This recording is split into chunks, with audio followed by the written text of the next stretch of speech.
Hello everyone, welcome back to my YouTube channel Study with me.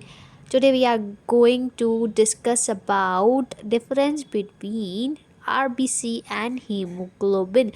चलो start करते हैं. सो RBC का full form होता है रेड ब्लड सेल. ये ब्लड की ऐसी सेल होती हैं जो ऑक्सीजन को ट्रांसपोर्ट करती हैं और थोड़ा थोड़ा कार्बन डाइऑक्साइड को भी. अब हीमोग्लोबिन क्या है? हीमोग्लोबिन प्रोटीन है जो आरबीसी के अंदर होता है. इसकी वजह से ब्लड रेड कलर का होता है क्योंकि इसमें आयरन प्रेजेंट होता है. और अगर हम सिंपल वे में देखें तो आरबीसी एक वाइसिकल है और हीमोग्लोबिन उस वाइसिकल का ड्राइवर है जो ऑक्सीजन को बॉडी तक लेके जाता है. अब आरबीसी एक स्पेशल सेल क्यों है? क्योंकि उसके अंदर न्यूक्लियस ही प्रेजेंट ही नहीं होता, ताकि ज़्यादा जगह मिले हीमोग्लोबिन के लिए, और ज़्यादा हीमोग्लोबिन हो तो ज़्यादा ऑक्सीजन ट्रांसपोर्ट होगा. और फिर न्यूक्लियस ना होने की वजह से आरबीसी बाइकॉन्केव और फ्लेक्सिबल होता है, इसलिए इजीली छोटी छोटी कैपिलरीज से पास हो जाता है. एक और इम्पॉर्टेंट बात, सिर्फ मैमल्स में ही आरबीसी के अंदर न्यूक्लियस प्रेजेंट नहीं होता, बाकी अदर रेप्टाइल्स, एम्फीबियंस, बर्ड्स में आरबीसी में न्यूक्लियस होता है. Human RBC average life span उसका 120 डेज़ ही क्यों होता है? क्योंकि उसमें न्यूक्लियस ही नहीं होती है, और न्यूक्लियस नहीं होने की वजह से वो रिपेयर और डिवाइड ही नहीं कर सकती है. इसलिए टाइम के साथ आरबीसी की मेम्ब्रेन वीक हो जाती है, फिर ओल्ड आरबीसी को स्प्लीन डिस्ट्रॉय कर देता है. इस प्रोसेस को ही कहते हैं हम RBC destruction in spleen.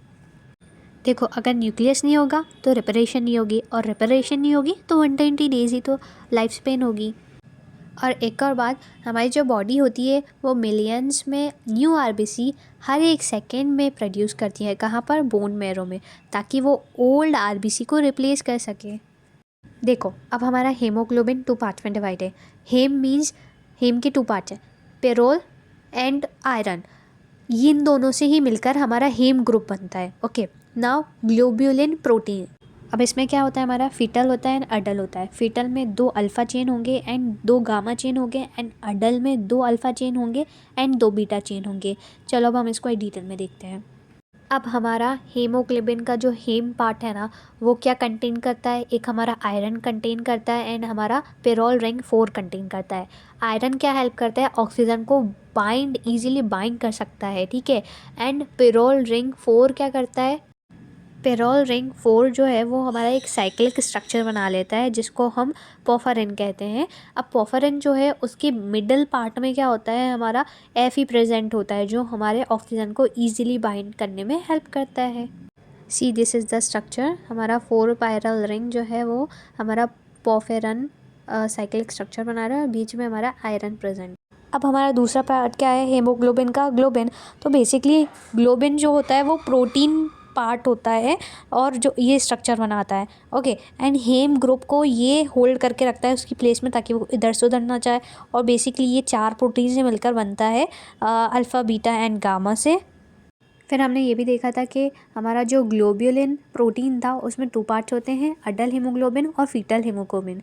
अडल haemoglobin में इसमें क्या होता है? 2 अल्फ़ा चेन होते हैं, 2 बीटा चेन होते हैं. तो अल्फ़ा जो चेन होता है इसमें थोड़ी क्वांटिटी में होता है, और जो बीटा चेन होता है ना वो उसकी ज़्यादा क्वांटिटी रहती है अडल में. अब ना फीटल की बात करें तो फीटल हीमोग्लोबिन, इसमें भी हमारे 2 पार्ट्स रहते हैं. 2 अल्फ़ा चेन होता है, 2 गामा चेन होता है. अब जो गामा चेन होता है ना, वो हमारे ऑक्सीजन की अफिनिटी को हायर करता है, मींस ऑक्सीजन को ज़्यादा बाइंड करने में हेल्प करता है ना, क्योंकि फीटस जो होते हैं हमारे मदर के वूम में होता है.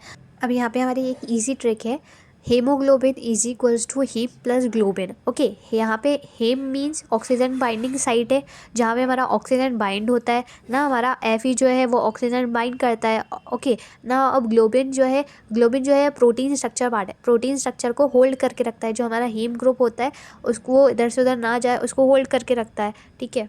That's it for the video. Thank you for watching. Follow for more easy biology concepts.